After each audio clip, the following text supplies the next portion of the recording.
आंचल car के पास खड़ी उस पूरे डाक बंगले को देख रही थी। मुकेश पलक को लेकर गेट की तरफ बढ़ चुका था, लेकिन जब उसने पलटकर देखा तो आंचल अभी भी गाड़ी के पास ही खड़ी थी। मुकेश ने आवाज लगाई, आंचल क्या हुआ?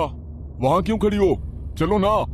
मुकेश की आवाज पर आंचल का जैसे ध्यान टूटा और वो घबराती हुई बोली, हाँ हाँ, मैं आ रही हूँ। इतना कहकर आंचल सहमी नजरों से पूरे डाक बंगले को देखती हुई छोटे छोटे कदमों से आगे बढ़ने लगी। आंचल को ऐसा लग रहा था जैसे उसके कदम आगे बढ़ ही नहीं रहे हैं। अपने माथे पर आ रहे पसीने की बूंदों को पोंछती हुई आंचल हर संभव कोशिश कर रही थी कि उसका डर सामने ना दिखे। आ गया? मुझे तो लगा था तू इस बार भी नहीं आएगा। इतना कहकर केतकी ने अजीब तरीके से आंचल को देखा और फिर पलक के सर पर हाथ रखती हुई बोली, मुकेश, तेरी बिटिया तो बड़ी प्यारी है, तेरी ही प्रतिरूप है, वही नैन नक्श।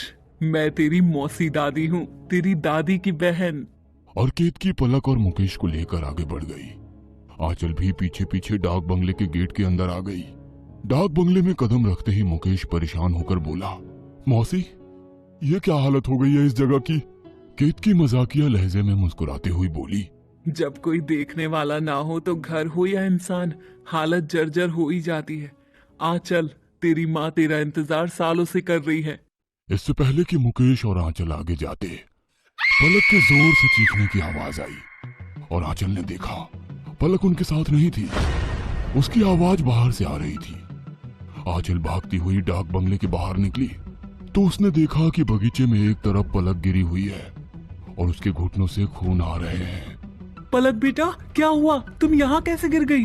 और पलक एक तरफ इशारा करते हुए बोली, मम्मी, वो उसने मुझे गिरा दिया। उसने मुझसे पूछा कि मैं क्या खेलूंगी उसके साथ, और जब मैंने हाँ कहा तो उसने मुझे गिरा दिया। आंचल ने डरते हुए उस तरफ देखा जिधर पलक दिखा रही थी, लेकिन उधर कोई नहीं था। पलक, लेकिन बेटा वहाँ कोई नहीं है। है मम्मी, वही तो है। देखो कैसे गुस्से में देख रहा है आपको। तब तक मुकेश और केतकी भी वहां आ चुके थे और केतकी ने पलक की बात सुन ली थी और केतकी घबराते हुए पलक के हाथ को पकड़कर खींचती हुई बोली, चल यहाँ से चल। इतना कहकर केतकी पलक को लेकर भीतर चली गई और जाते जाते डर कर पीछे पलटकर उस तरफ देखने लगी जिस तरफ पलक ने दिखाया था। आंचल ने घबराकर चारों तरफ देखा और वो भी तुरंत बंगले के अंदर चली गई। मुकेश अपने परिवार के साथ अपनी माँ के कमरे में जा चुका था। कमरे में जाते ही अपनी माँ पर जैसे ही उसकी नजर पड़ी, मुकेश की आंखें भर आई। मुकेश अपनी माँ के पैरों के पास बैठकर उनके पैरों को छूता हुआ बोला, माँ, ये सब क्या हो गया है? मुझे माफ कर दो।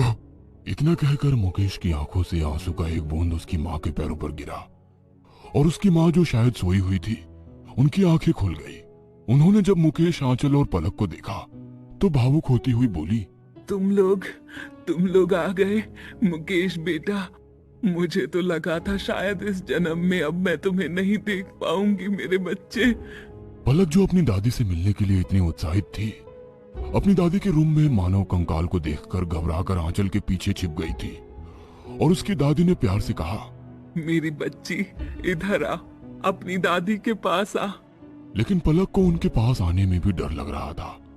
पलक की दादी ने अपने तकिए के नीचे टटोला और हाथ में कुछ सिक्के लेकर बोली, सालों से ये अपने सिरहाने लेकर सोई हूँ कि जब तुझे देखूंगी तो दूंगी। ये ले मेरी बच्ची, दादी का आशीर्वाद ले। मुकेश ने सहमति में सर हिलाते हुए पलक से कहा, पलक जाओ, दादी के पास जाओ। पलक डरते हुए दादी के नजदीक बढ़ने लगी और उसने दूर से ही हाथ बढ़ाया और सिक्के लेते वक्त कुछ सिक्के नीचे गिर गए। पलक जैसे ही उन सिक्कों को उठाने के लिए नीचे झुकी, उसने देखा पलंग के नीचे एक पालना है जिसमें लगभग 3-4 साल का एक बच्चा खुद को सिकोड़े बैठा है। वो पूरी तरीके से जला हुआ है और लाल लाल आंखों से पलक को देख रहा है। और जैसे ही वो पलक को देखकर अजीब तरीके से हंसने लगा, पलक जोर से चीख पड़ी। मुकेश और आंचल ने बोला, क्या हुआ पलक? वो बेड के नीचे, दादी के बेड के नीचे। इतना बोलते बोलते पलक बेहोश हो गई। मुकेश ने तुरंत देखा और बोला, बेड के नीचे तो कुछ भी नहीं है, तो ये बेहोश क्यों हुई? मुकेश की माँ और केतकी घबराकर एक दूसरे की तरफ देखने लगे। तब केतकी ने बोला, चल चल निकल यहाँ से, जल्दी निकल। माँ से मिल लिया, अब उसे आराम करने दे, बाद में आना। केतकी, मुकेश और आंचल पलक को लेकर उस कमरे से निकल गए और जाते जाते उसने मुकेश की माँ को इशारा किया और उस कमरे के दरवाजे को बंद करके चली गई। हॉल में लाकर पलक को लिटाते हुए आंचल गुस्से में बोली, देखा तुमने, इसलिए मैं कहती थी मुझे यहाँ नहीं आना, लेकिन तुम खुद तो आई ही, मुझे और मेरी बच्ची को भी यहाँ लाकर फंसा दिया। अरे इतना ही अपनी माँ से लगाव था तो उन्हें यहाँ से ले जाते, हम वहाँ उनकी देखभाल कर लेते। मैंने कभी मना किया है क्या? केतकी आंचल की बात सुन रही थी। उसने आंचल पर तंज करते हुए कहा, तुझसे और उम्मीद भी क्या की जा सकती है? ये तो मैं पहले से ही जानती थी कि मुकेश सालों से यहाँ नहीं आया और इसके पीछे तेरा हाथ है। आप लोग बहस मत करिए। मौसी, आप जानती है मैं यहाँ क्यों नहीं आता था। इस जगह ने मुझसे मेरा सब कुछ छीन लिया, तो इस जगह में क्या लेने आता। खैर, अब उन बातों को करने का कोई मतलब नहीं है। केतकी आंचल को घूरते हुए बोली, मैं चलती हूँ, बाद में आऊंगी तुम लोगों के लिए खाना लेकर, तब तक तुम लोग भी आराम करो। मुकेश, तेरा कमरा अभी भी वैसा ही है जैसा तू छोड़ कर गया था। तेरी माँ हर दूसरे दिन उसकी सफाई करवाती है, तुम लोग वहाँ आराम से रह सकते हो। केतकी के जाते ही मुकेश और आंचल पलक को लेकर अपने कमरे में चले गए। पलक को बेड पर सुलाकर मुकेश अपनी माँ के कमरे की तरफ चला गया और आंचल पलक के साथ लेटी रही और उसे भी नींद आ गई। आधी रात को आंचल की नींद खुली तो उसने देखा मुकेश अभी तक नहीं आया है। पलक अब तक बेसूध से सोई हुई थी। आंचल ने सोचा चलकर मुकेश को देखा जाए। इससे पहले कि वो बिस्तर से उतरती, आंचल के कमरे में उसे किसी छोटे बच्चे की रोने की आवाज सुनाई दी। ऐसा लगा जैसे कोई 3-4 साल का बच्चा जोर जोर से रो रहा है। आंचल घबराती हुई उठी और चारों तरफ देखकर बोली, कौन है यहाँ? लेकिन वहां आंचल को कोई नहीं दिखा। तभी उसे लगा जैसे उसके कमरे के दरवाजे के बाहर से कोई तेजी से गुजरा है और आंचल भागती हुई बाहर देखने गई तो वहां उसे कोई नजर तो नहीं आया, लेकिन भुट्टे के दाने बिखरे हुए नजर आए। ये देखकर आंचल डरते हुए बोली, ये भुट्टे के दाने कहाँ से आए? तभी बाहर जोर से बिजली चमकी, जिसकी रोशनी से पूरा डाक बंगला 1 सेकंड के लिए नहा गया और अचानक बाहर जोरों से बारिश की आवाज आने लगी। घबराई हुई आंचल ने मुकेश को आवाज लगाई, मुकेश, मुकेश, कहाँ हो तुम? आंचल को लगा जैसे वो पूरा डाक बंगला हिल रहा है और वहां जैसे भूकंप आया हो। आंचल से खड़ा नहीं हुआ जा रहा था और तभी जहां वो खड़ी थी वहां का जमीन धसी और आंचल जमीन के नीचे समा गई। आंचल चीखती हुई आंखें बंद करके खड़ी रही और जब उसने आंखें खोली तो वो तहखाने में थी। आंचल घबराती हुई बोली, ये मैं कहाँ आ गई हूँ? यहाँ मुझे कौन लेकर आया?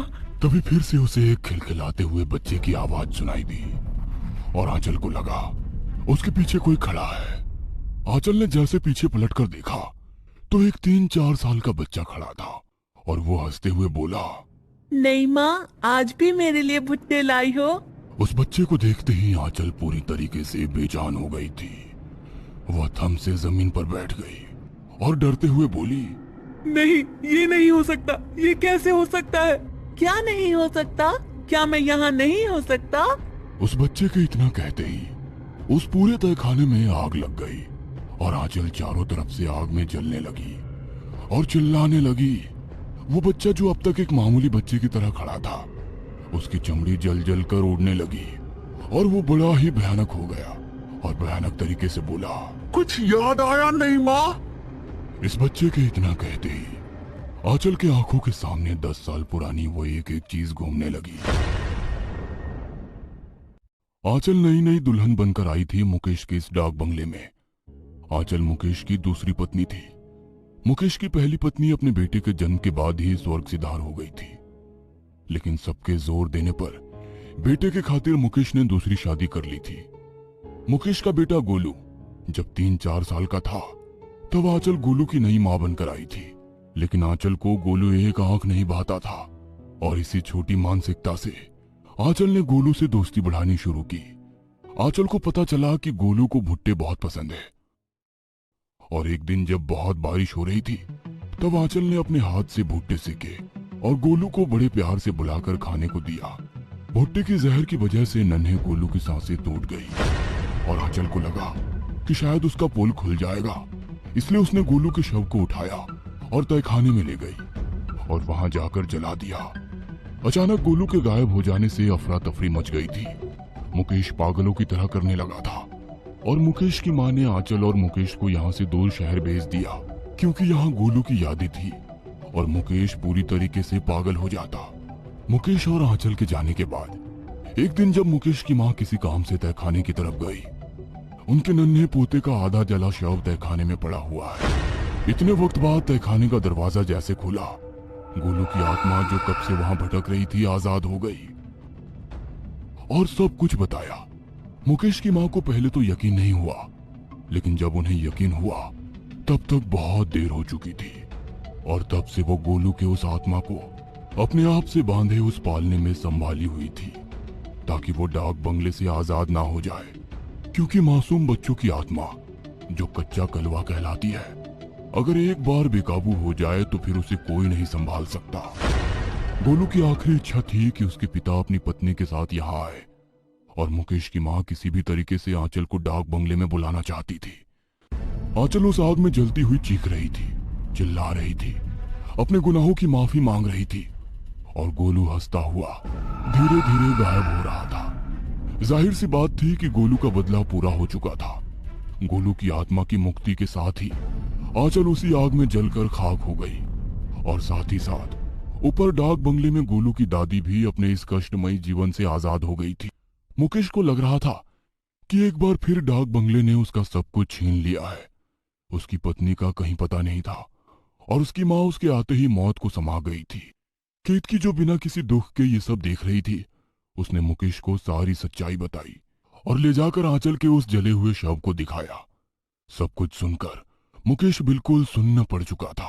मुकेश ने हमेशा हमेशा के लिए उस डाक बंगले में ताला लगाया और अपनी बेटी पलक के साथ इस जगह से दूर चला गया, फिर कभी लौटकर नहीं आया।